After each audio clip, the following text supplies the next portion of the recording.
হাড্ডি দিয়ে কেন গো, হাড্ডি দিয়ে কেন? কিছু না থাকা থেকে আমরা আল্লাহ বানাইতে পারে? পারে না। কাইফা তাকফুরুনা বিল্লাহি ওয়া কুনতুম আমওয়াতান ফাআহইয়াকুম সুম্মা ইউমীতুকুম সুম্মা ইউহয়ীকুম সুম্মা ইলাইহি তুরজাউন।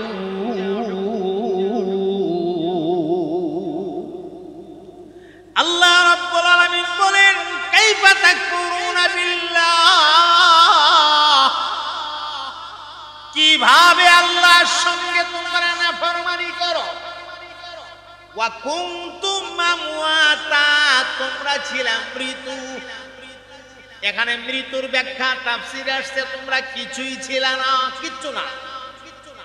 তোমার কোনো নাম গন্ধই ছিল না, তোমার কোনো অস্তিত্বই ছিল না, কিচ্ছু ছিল না তুমি। ফাহিয়াকুম, আমি আল্লাহ রব্বুল আলামিন তোমারে অস্তিত্ব দান করেছি। আমি আল্লাহ রব্বুল আলামিন তোমারে বানাইছি, তোমারে জিন্দা করছি। বান্দারে বানাইলাম তো ঠিক আছে, দুনিয়াতে পাঠাইলাম, তুমি জীবিত থাকবা হায়াত যতদিন আছে। এরপরে একদিন মরণ হবে, মরণ হওয়ার পরে শেষ না, আবার একদিন তোমাকে কবর থেকে উঠানো হবে হাসরের ময়দানে। আমি আল্লাহর দিকে তোমাকে রুজু হওয়া লাগবে, জীবনের সব ডাটা আমি রব্বুল আলামিনের দরবারে তোমাকে পেশ করা লাগবে। তাহলে বলেন, আমাদের বানানেওয়ালা কে? আওয়াজ দিয়ে বলেন, আমাদের বানানেওয়ালা কে? সুবহানাল্লাহ। এ ভাই, এখানে তো কঙ্কাল আছে, আপনাকে আমারে বানাইতে গিয়ে তো কঙ্কালও নাই। আপনি হয়তো যুক্তির খাতিরে বলতে পারেন কঙ্কাল নাই, কিন্তু নুতফা তো আছে, নুতফা। আল্লাহ তো বলছেন নুতফা দিয়া বানাইছে, নাপাক পানি দিয়া, এটা তো আছে, এটা দিয়া তো বানাইছে, কিছু নাই থেকে তো বানাইছে না। তাহলে আমি আপনাকে প্রশ্ন করব, আদম নবীরে যে আল্লাহ বানাইছেন, তখন কি ছিল? আদম নবীর আগে কি ছিল? মানুষ বলতে কি কেউ ছিল আদম নবীর আগে? মানুষের প্রথম মানবের নাম কি? বলেন বলেন বলেন। আদম আলাইহিস সালাতু ওয়াস সালাম মানব জাতির গোড়া বা শিকড়। আদম আলাইহিস সালাতু ওয়াস সালাম থেকে মানুষ বিস্তার লাভ করেছে। আজকে আস্তে আস্তে ক্রমান্বয়ে বাড়তে বাড়তে বাড়তে বাড়তে বাড়তে বাড়তে সারা দুনিয়ায় এখন কোটি কোটি কোটি কোটি মানুষ হয়ে গেছে। আমার মুহতারাম ভাই, একদিন মানুষ বলতে দুইজন ছিল, একজনের নাম আদম, আরেকজনের নাম হাওয়া আলাইহিমাস সালাতু ওয়াস সালামা। এই দুইজনরে তোমার আল্লাহ বানানির বেলায় কিছু না থাকা থেকে বানাইছে। এ মুহতারাম বন্ধু, পয়গম্বর আদম নবীরে যদি আমার মহান আল্লাহ কিছু না থাকা থেকে বানাইতে পারে গো, ওই আল্লাহ কি হাড্ডি দিয়া বানানির মতো ক্ষমতা আছে না? না, সুবহানাল্লাহ। হযরত উযাইর ডাক মারলেন, রে মালিক, হে আমার মাওলা, আমার ইয়াকিন আছে, আমার কলবে বিশ্বাস আছে, আল্লাহ তুমি বানাইতে পারো, হাড্ডি দিয়াও বানাইতে পারো। ইতমিনানে কলবের জন্য বলছি গো, কেমনে বানাইবা? একটা নজর যদি দেখতাম, মনের মধ্যে একটু শান্তি পাইতাম। এমনি আমার আল্লাহ আজরাইলকে ডাক মারছে, আজরাইল রে জলদি যা, আমার উযাইরের জানটা কবজ করে নিয়া। দেখেন ঘটনাটা কেমনে ফেস লাগতেছে। আমার উযাইরের জানটা কবজ করে নিয়া। আজরাইল আলাইহিস সালাম আয়েশা সামনে হাজির। আসসালামু আলাইকা ইয়া ওয়ালি আল্লাহ। কে তুমি? কয় আমি আজরাইল। আমার কাছে কেন? আল্লাহ পাঠাইছে আপনার কাছে আপনার জানটা নেওয়ার জন্য। বুঝলাম না তো, বুঝছেন না? জান নিয়ে যাব, এখন আপনার মৃত্যু হয়ে যাবে। হযরত উযাইর ডাক দিয়া করে, আজরাইল, আল্লাহরে আমি বলছি মানুষের মরণের পরে কেমনে জিন্দা করে এক নজর আমি দেখতে চাই। আর আল্লাহ তোমারে পাঠাইছে আমার জান নেওয়ার জন্য।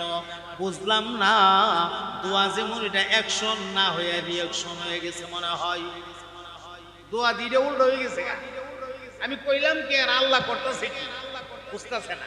আল্লাহর হিকমত বুঝা বড় কঠিন, ঠিক কি না? সবচেয়ে বড় হিকমত ওয়ালা কে? আরো জোরে কান। ওয়ামাকারু ওয়ামাকারু আল্লাহ ওয়াল্লাহু খায়রুল মাকিরিন।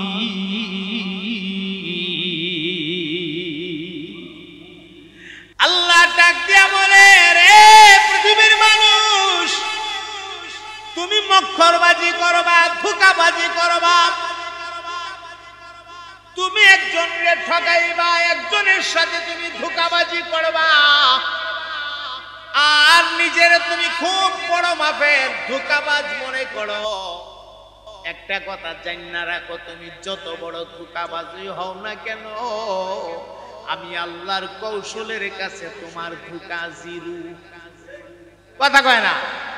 ঠিক কি না? আমার কৌশলের কাছে তোমার ধোঁকা কি? জিরো। আমি ধরি না, ধরি না, ধরি না, ধরি না। ছাড় দেই, ছাড় দেই, ছাড় দেই, ছাড় দেই। করতে থাক বান্দা, করতে থাক, করতে থাক।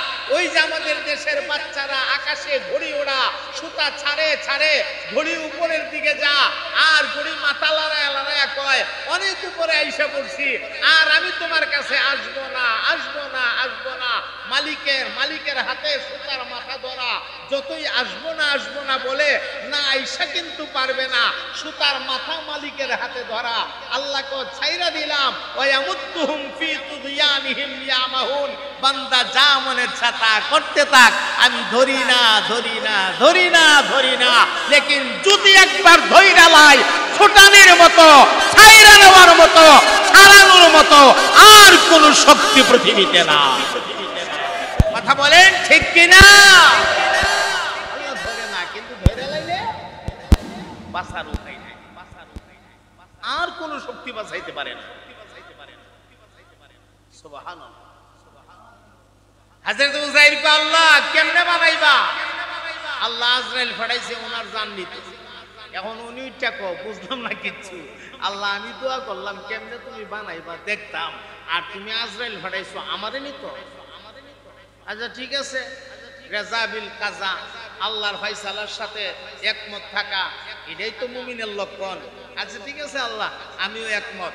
তো আজরাইল কো শুয়ে যান গা, না খারাপ তুলে যেতাম গা, খারাপ তিনলে তো আটকা ফিরে যাবেন গা, শুয়ে যান গা, আমি সুন্দর কিনে লয়ে যাই গা। শুয়ে গেছে গা, চান্ডা লয়ে গেছে গা। চান্ডা নিয়ে যাওয়ার পরে এখন জিন্দা না মুর্দা? আরো জোরে কন। এই মৃত অবস্থায় আল্লাহ পাক ওনারে এই জায়গাতে শোয়া রাখছে, ঘুম পাড়াইয়া রাখছে। একটা পোকামাকড়ও ধরছে না, মাটিও ধরছে না। প্রশ্ন আসতে পারে যে মাটি তো ধরার কথা বা পোকামাকড়ে ধরার কথা, মৃত লাশটারে পোকামাকড়ে ধরার কথা না। এই প্রশ্নের জবাব আপনাদেরকে আরেকটু আগায়া দেই। আসহাবে কাহাফের ঘটনার ভেতরে আছে আল্লাহর 7 জন ওলি। এই 7 জন ওলি একটা গর্তের ভেতরে ঘুমাইছেন।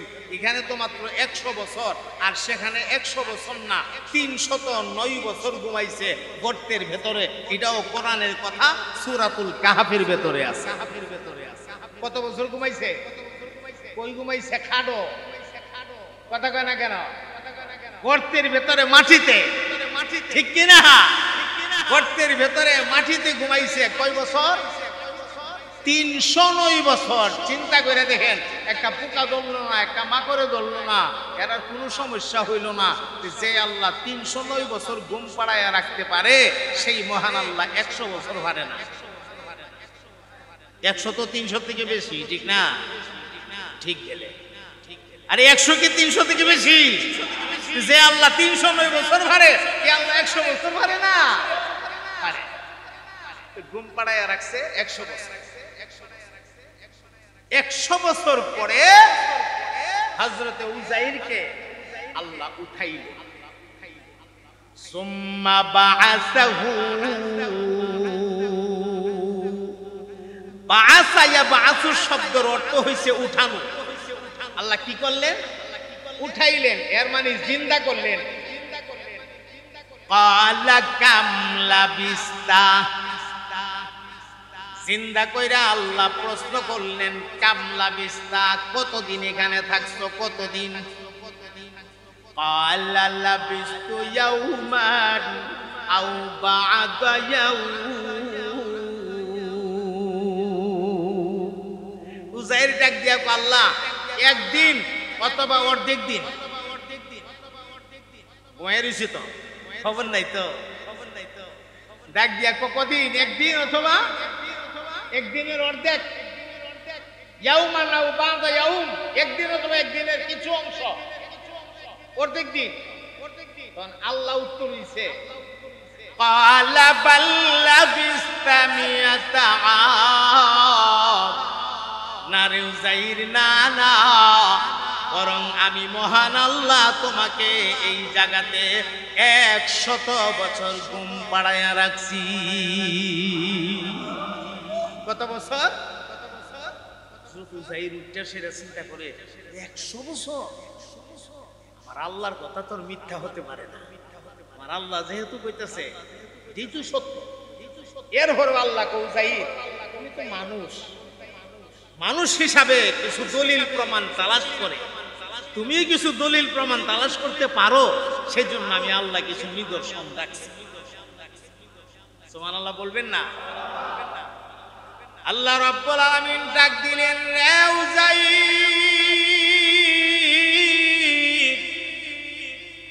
তুমি যে আসার সময়, সফরে বের হওয়ার সময় কিছু খানা পিনা সঙ্গে আনছিলে, তোমার কি মনে আছে? বলে হ্যাঁ আল্লাহ মনে আছে। ওই রাখছিলা ওই যে টিলার উপরে। আল্লাহ কই যাও ফানজুর ইলা তাআমিকা ওয়া শারাবিকা লাম ইয়াতাসান্না, তোমার খানা পিনার কাছে গিয়া দেখো খানা পিনা অবস্থায় আছে। এমনি হযরত উযাইর খানা পিনার কাছে আসছে। আল্লাহ খানা পিনার কাছে এসে তাকায়া দেখে গো খানা রুটি নিয়েছিল মোটামুটি গরম, এখন রুটির মধ্যে হাত দিয়া দেখে মোটামুটি গরম না, যেন মনে হয় এই মুহূর্তে চুলার থেকে তুললাইন না রাখছে। চিৎকার দিয়া বলেন না আল্লাহু আকবার। ও ভাই পানি, ওই যে পানি একদিন অথবা একদিনের কিছু অংশ সময় হলেও তো পানির মধ্যে একটা আবরণ করার কথা, একটা আয়রন করার কথা। আয়রন পড়বে তো দূরের কথা, আবরণ পড়বে তো দূরের কথা, পানিটা দবদবে সাদা। হযরত উযাইর চিন্তা করতে লাগলো আমার পানির মধ্যে কোনো আয়রন নাই, আমার পানির মধ্যে কোনো ঝামেলা নাই, আমার খানা রুটিগুলা যেন মনে হয় এই মুহূর্তে সোলার দিয়ে তুললাইন না রাখছে, একদম ধুমা উঠতেছে ধুমা। আল্লাহু আকবার। এত গরম রুটি। তো উনি মনে মনে ভাবতেছেন কেমনে এটা হইল। এমন সময় আমার আল্লাহ আরেকটা নোটিশ জারি করে দিলেন, আরে উযাইর তুমি যে আসছিলে, আসার সময় একটা গাধার পৃষ্ঠে সাওয়ার হয়ে আসছিলে। রে উযাইর, ওই যে গাধা, যেই গাধাটার পৃষ্ঠে সাওয়ার হইয়া তুমি আসছিলে, এই গাধাটা তুমি কোন জায়গাতে রাখছিলে, তোমার কি মনে আছে? বলে হ্যাঁ আল্লাহ মনে আছে। তো তাহলে যাও যাও ওয়ানজুর ইলা হিমারিক, তুমি গিয়া তোমার গাধাটারে দেখো। আমি আল্লাহ তোমার গাধার ভেতরে পৃথিবীর মানুষের জন্য আমি আল্লাহ নিদর্শন রেখে দিয়েছি, নিদর্শন। এমনি হযরত উযাইর একটা দৌড় মাইরা গাধাটার কাছে গেছে। ও ভাই গাধা যেই গর্তের মধ্যে বাইদা রাখছিল, ওই গাধার কাছে গিয়া দেখে গাধা ময়রা ফচ্চা গইল্লা মাটির সাথে মিশে গেছে, হাড্ডিগুলি পর্যন্ত মাটিয়ে খেয়ে ফেলছে। সামান্য দু একটা হাড্ডি, দু একটা কঙ্কাল মাটির উপরে পইরা রইছে। এখন দাঁড়ায়া দাঁড়ায়া মনে মনে ভাবে আর কয় না, একদিন হলে তো, একদিনে তো গাদা ময়রা এমন হওয়ার কথা না, প্রত্যেক দিনে তো গাদা ময়রা এমন হওয়ার কথা না। আসলে আমার আল্লাহর কথাটাই হলো সত্য। এ মুসলমান ভাইরা, আল্লাহ নোটিশ জারি করে দিলেন, রে উযাইর ওয়ানজুর ইলাল ইযাম কাইফা নুনশিজুহা, তুমি তোমার গাদার হাড্ডিগুলির দিকে তাকায় থাকো, আমি মহান আল্লাহ দেখবা কেমনে হাড্ডিগুলির জোড়া লাগাই তুমি তাকায় থাকো। এমনি হযরত উযাইর গাদার হাড্ডিগুলির দিকে তাকায় রইছে। তাকায় রইলে দেখে হাড্ডিগুলি নিজে নিজে মাটি থেকে আলাদা হয়ে উপরে উঠছে। উপরে উঠা একটা আরেকটার সঙ্গে এইভাবে ঝাড়া মারতেছে, ঝাড়া নিজে নিজে মাটি শরীর থেকে সরাইতেছে। যে হাড্ডিটা ক্ষয় হয়ে গেছে এই হাড্ডিটা অটোমেটিক পূরণ হয়ে যাইতেছে। যেই হাড্ডিটা একদম নাই এই হাড্ডিটা নতুন করে সৃষ্টি হয়ে গেছে। আমার ভাই গো, হাড্ডিগুলো তৈয়ার হইয়া হাড্ডি অর্থাৎ কঙ্কালের একটা গাদা হয়ে গেছে। আল্লাহু আকবার বলে কঙ্কালের গাদা হয়ে দাঁড়ায় গেলে আল্লাহ রাব্বুল আলামিন কি করলেন? সুম্মা নাকসুহা লাহমা, সুম্মা নাকসুহা লাহমা, এই কঙ্কালের উপরে আল্লাহ গোশত ফিটিং করে দিলেন, গোশত। এরপরে আল্লাহ চামড়া দ্বারা প্যাকেটিং করলেন, একদম কমপ্লিট গাদাটা হয়ে গেলে আল্লাহ পাক তার ভেতরে প্রাণ দিয়া দিছে, তার ভেতরে রূহ দিয়া দিছে। রূহ দেওয়ার সঙ্গে সঙ্গে গাদাটা জিন্দা হয়ে গেছে। এমনি আমার আল্লাহ ডাক মারলেন, রে উযাইর, তোমার প্রশ্নের জবাব পাইছো নি রে? এই যে তোমার গাদাটা, মৃত গাদাটা, এই গাদাটার কয়েকটা কঙ্কাল মাত্র ছিল, কিছুই ছিল না। আমি আল্লাহ তোমার চোখের সামনে কোনো কারিগর ছাড়া, আমি আল্লাহ তোমার চোখের সামনে কোনো মিস্তুর ছাড়া শুধুমাত্র আমার হুকুম দ্বারা তোমার মৃত গাদাটারে জিন্দা করেছি। আর তোমারে তো জিন্দা করছি, ওই 100 বছর ঘুম পাড়ায় রাইকা তোমারে জিন্দা করলাম। আর এখন তোমার চোখের সামনে হাড্ডি থেকে তোমার গাদাটার আমি জিন্দা করলাম। তাহলে বলো আমি আল্লাহ হাসরের ময়দানে জিন্দা করতে পারবো কি পারবো না? হযরত উযাইর বলেন, আল্লাহ অবশ্যই আপনি পারবেন। আপনি পারবেন না কেন? আপনার প্রতি তো আমার বিশ্বাস আগেই আছে। আমার ইতমিনানে কালবের জন্য আমি বলেছিলাম আল্লাহ দয়া করে আমাকে মাফ করে দিয়েন।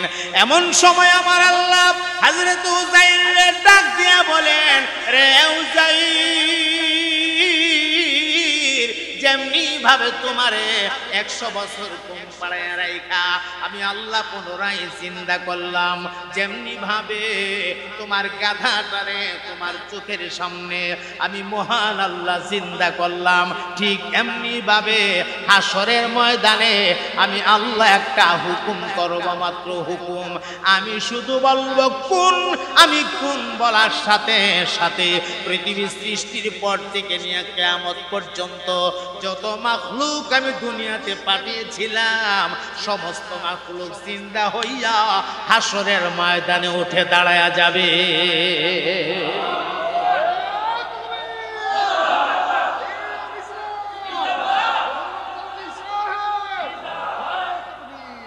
আমার ভাইয়েরা, দুনিয়ার কোন মিস্তুর কোন কিছু বানাইলে যন্ত্রপাতি লাগে।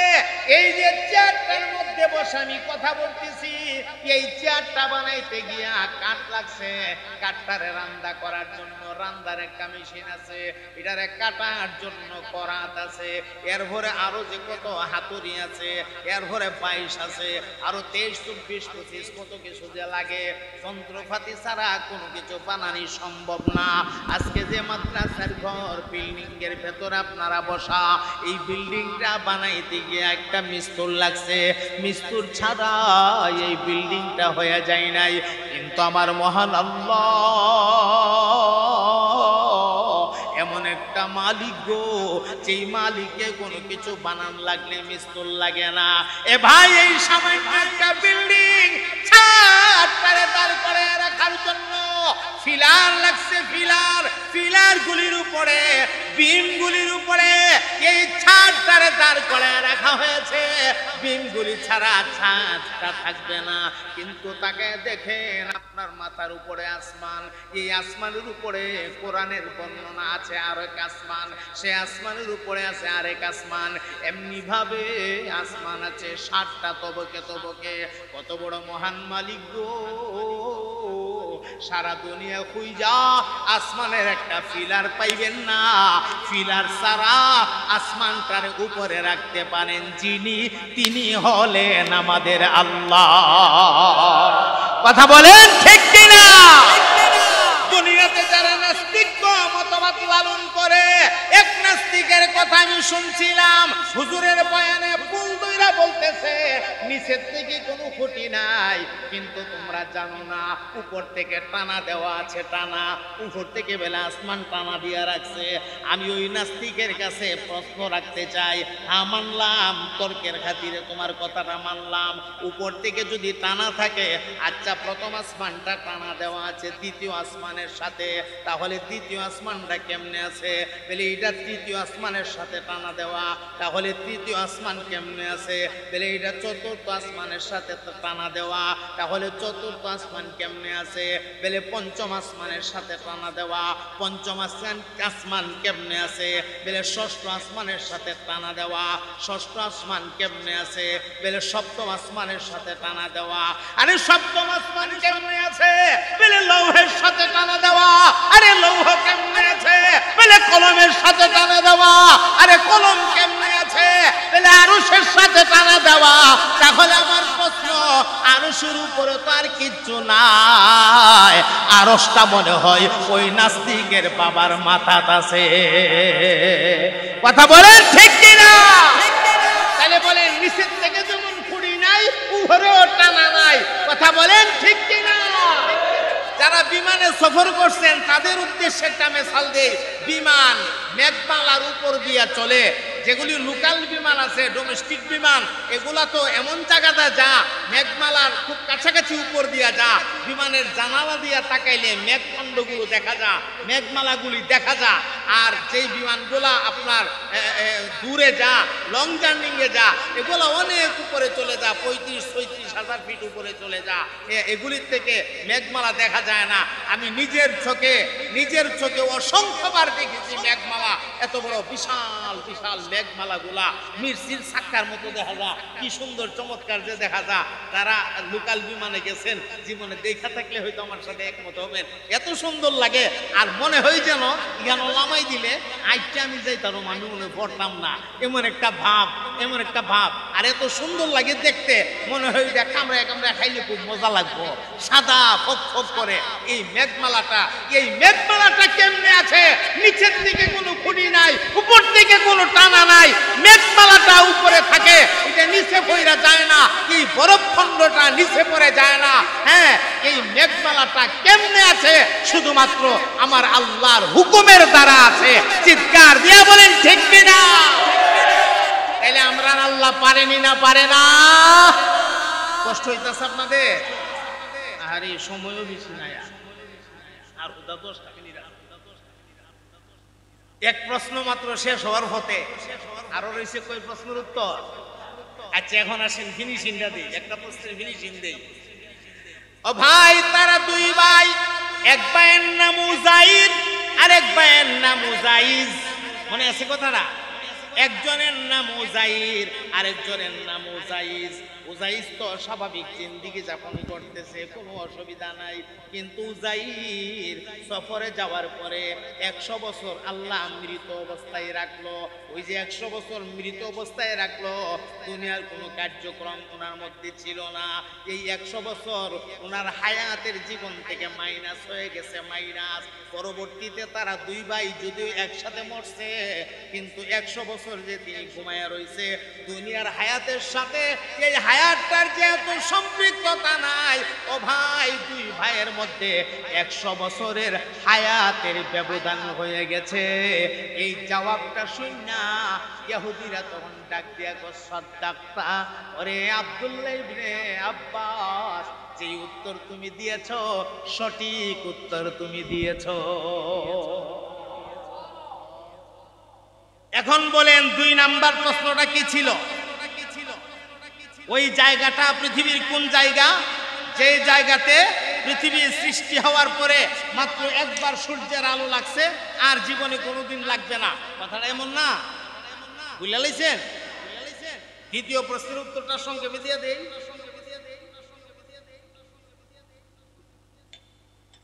খুব খেয়াল করে উত্তর শুরু হয়েছে।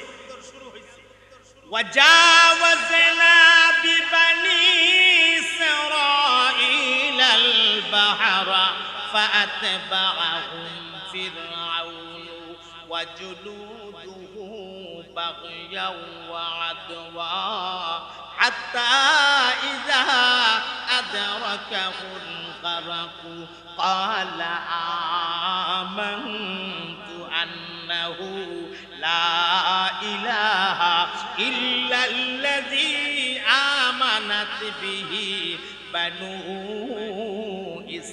إسرائيل وأنا من المسلمين।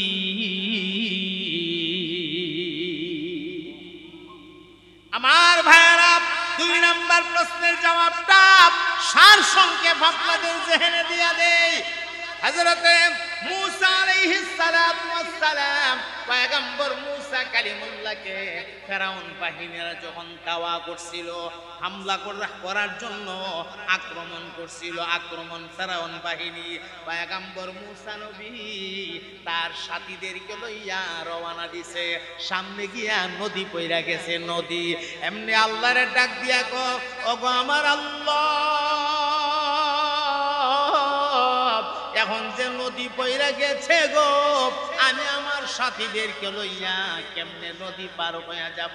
আল্লাহ ডাক দিয়া কো, মূসা রে, তোমার হাতের লাঠিটা কি হাতে নাই? বলে, আল্লাহ লাঠি তো হাতে আছে। তাহলে লাঠি দিয়া দরিয়ার পানির মধ্যে তুমি আঘাত করো। এমনি দরিয়ার পানিতে আঘাত করছে, আঘাত করার সাথে সাথে দরিয়ার পানি 2 দিকে সইরা দরিয়ার তলদেশে একটা রাস্তা হয়ে গেছে, রাস্তা। পয়গম্বর মূসা নবী তার সাথীদেরকে লইয়া দরিয়ার ওই পারে চলে গেছে, আর ফেরাউন তার বাহিনী লইয়া দরিয়ার মাঝখানে গেছে। আল্লাহ পানিরে ডাক দিয়া কয়, আর দাঁড়ায়া থাকিস না, ফেরাউনরে দইরা ফালা, ফেরাউন রে দইরা ফালা, আর দাঁড়ায়া থাকিস না। পয়গম্বর মূসা নবীর জন্য 2 দিকের পানি প্রাচীরের মতো দাঁড় করাইয়া দিছে, নিচে আল্লাহ রাস্তা বানায় দিছে। সূর্যের আলো গিয়া সাগরের তলাত পড়ছে, নদীর তলাত পড়ছে। দুনিয়া সৃষ্টির পরে এই মাত্র একবার আলোটা এখানে লাগছে। কিয়ামত পর্যন্ত এই জায়গাতে আর কোনোদিন সূর্যের আলো লাগবে না। আয়াত কইরা যখন হযরত আব্দুল্লাহ ইবনে আব্বাস উত্তর দিয়া দিছে, ইহুদিরা ডাক দিয়া কো, সাদ্দাক্তা, তুমি যা বলেছো সত্য বলেছো, তুমি যা বলেছো সত্য বলেছো। এই ব্যক্তিটাকে, যেই ব্যক্তিটারে কবরে লইয়া বসি, সুবহানাল্লাহ, হযরত আব্দুল্লাহ ইবনে আব্বাস ডাক দিয়া কয়, আপনারা যারা পারেন আমার সাথে পড়েন। হযরত ইউনূস আলাইহিস সালাতু ওয়াস সালাম রে যখন আল্লাহ 40 দিনের জন্য মাছের পেটের ভেতরে কবর দিলেন, কয় দিনের জন্য? 40 দিনের জন্য মাছের পেটটারে কবর বানায়া দিলেন। হযরত ইউনূস পয়গম্বর সেখানে কি বলছিলেন? লা ইলাহা ইল্লা আনতা সুবহানাকা ইন্নী কুনতু মিনাজ জালিমিন। ফাস্তাজাবনা লাহু ওয়া নাজ্জাইনাহু মিনাল গাম্মি ওয়া কাযালিকা নাজজিল মুহসিনিন।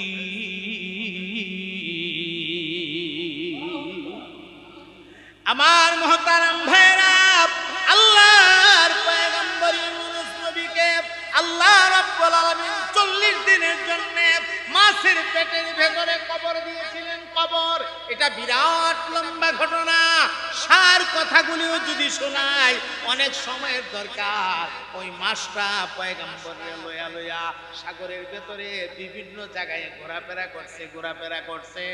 আমার ভাই, সাগরের মাছের পেটটারে কবর কেন বলা হয়েছে? তো কবরের জগৎটা হইল অন্ধকার একটা জগৎ। আর পয়গম্বর ইউনূস নবীরে এমন জায়গাতে রাখা হয়েছে, একটা অন্ধকার না, 3টা অন্ধকারের ভেতরে। 1 নাম্বার হইল পানির অন্ধকার, পানির গভীরতার অন্ধকার। 2 নাম্বার হইল মাছের পেট, স্বাভাবিক মাছের মাংস যেটা আছে, ওই মাংসের অন্ধকার। আবার মাছের পেটের ভেতরে একটা আলাদা পর্দা আছে, সেই পর্দার অন্ধকার। ওই 3টা অন্ধকারের ভেতরে ইউনূস নবীর যেহেতু আল্লাহ রাখছে, এই কারণে এটাকে কবরের সাথে সামঞ্জস্য করা হয়েছে। আমার ভাই, ইহুদিরা উত্তর শূন্য সদ্দাক্তা, তুমি যা বলেছো সত্য বলেছো, তুমি যা বলেছো। ওই কয়েদি কোন কয়েদি? 4 নাম্বার প্রশ্নটা খেয়াল করেন। ওই কয়েদি কোন কয়েদি? যে কয়েদি কয়েদখানার ভেতরে বাহির থেকে কোনো খাদ্য সরবরাহ করা হয় না, কিন্তু কয়েদি সেখানে ভালো আছে। সুবহানাল্লাহ বলেন। এটা হলো মায়ের পেটের বাচ্চা। এটাকে মায়ের পেটের বাচ্চা। এমন একটা কয়েদখানা গো, যেখানে 3টা অন্ধকারের ভেতরে আছে। বাহির থেকে এক মুষ্টি খাবার দেওয়া হয় না, বাহির থেকে এক ফোঁটা পানিও দেওয়া হয় না। এরপরও কয়েদি কয়েদখানার ভেতরে জিন্দা না মুর্দা? আওয়াজ দিয়ে বলেন, ওই জিন্দাটা রাখে কে? আরো জোরে, আরো জোরে, জোরছে বলো। জোর হলো না, মহাব্বতে হইছে না তো? আরো জোরে। উনি হলেন আমাদের আল্লাহ, উনি হলেন আমাদের আল্লাহ, যিনি পেটের ভেতরে জিন্দা রাখেন বাহির থেকে কোনো খাদ্য ছাড়া। রব্বুল আলামিন নিজ কুদরত দ্বারা মায়ের পেটের ভেতরে জিন্দা রাখে। মায়ের পেটের ভেতরের বিস্তারিত অবস্থাটা যদি তুলে ধরতে চাই, সেখানে বিরাট লম্বা একটা ওয়াজ আছে। আল্লাহু আকবার। আল্লাহর কোরআনের আয়াত কইরা হযরত আব্দুল্লাহ বিন আব্বাস যখন উত্তর দিয়া দিয়েছে, ইহুদি ডাক দিয়া কো সাদ্দাক্তা, সাথে সাথে ডাক দিয়া কয়, ইয়াকিন হয়ে গেছে এটা দুনিয়ার কোনো মানুষের কালাম না, এটা আল্লাহ প্রদত্ত কালাম। যারা প্রশ্ন করতে এসেছিল, এই মানুষগুলার মধ্য থেকে কিছু মানুষ কালিমা পড়ে মুসলমান হয়ে গেছে। আর কিছু মানুষ এখন এটা মুহাম্মদ বানায়া কোন রকম একটা আরবি তৈরি করছে, আর এই আরবিটারে কোরআনের নামে চালাই দিছে। কভাল পুরা, এটা কি পুরা? কভাল পুরা। কোরআন রেবেলে আমার নবী আরবি বানায়া এর ঘরে বলে ছাইরে দিছে। তোরাই মনে একটা আরবি একটা আয়াত বানাইতে পারলে না জীবনে? চেষ্টা তো কম করছো না, কথা কয় না, চেষ্টা কম করছে, বহুত চেষ্টা করছে একটা আয়াত বানাইবো। আরে কথা গেলি লম্বা হয়ে যেতেছে গা, বহুত চেষ্টা করছে। অনেক কথাটা কয়ে শেষ জ্বালাই। এর একদিন বইছে কোরআনের আয়াতের মতো আয়াত বানাই লিব। ছোট্ট একটা সূরা লইয়া বইছে, ইন্না আতাইনা সূরাটা লইয়া বইছে। এখন বয়সের আয়াত বানাইবো, সারা দিন চলে গেছে, আয়াত তো আর বানাইতে পারে না, উইটা যাইবো গা। এমন সময় একজন উইটা ক, আমি তো আয়াত একটা বানাইছি। তো বানাইছো যে মিলেনি? হ্যাঁ মিলে। কেমন মিলে? 100% মিলে। তাইলে আমরা শোনা, এমন শোনাইতাছে, ইন্না আতাইনাকাল কাউসার ফাসাল্লি লিরাব্বিকা ওয়ানহার ইন্না শানিআকা হুয়াল আবতার লাইসা হাযা কালামুল বাশার। চিৎকার দিয়া কন্যা সুবহানাল্লাহ। আরে সুবহানাল্লাহ বলতে কেন বললাম? এই কারণে বললাম, এর যে আয়াত বানাইছে, যে আয়াতটা বানাইছে, এই আয়াতটাও প্রমাণ করে এটা আল্লাহর কালাম। সুবহানাল্লাহ। যে আয়াত বানাইছে, যদিও আপনার ওজন মিলছে ওজন, ইন্না আতাইনাকাল কাউসার ফাসাল্লি লিরাব্বিকা ওয়ানহার ইন্না শানিআকা হুয়াল আবতার লাইসা হাযা কালামুল বাশার। ওজন মিলছে, ওজন মিললে কি হবে গো?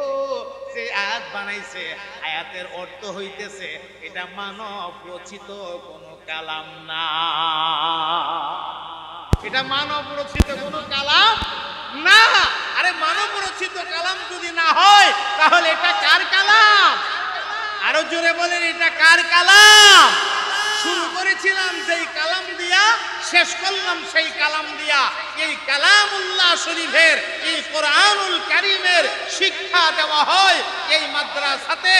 এই মাদ্রাসা যারা বানিয়ে মাদ্রাসা, যারা মাদ্রাসাকে কায়েম করেছে, আল্লাহু আকবার, যারা মাদ্রাসাকে দাঁড় করিয়েছে, দ্বীনের একটা মার্কাজ দাঁড় করাইছে, আল্লাহ তাআলা এই মার্কাজরে কিয়ামত পর্যন্ত কবুল করেন।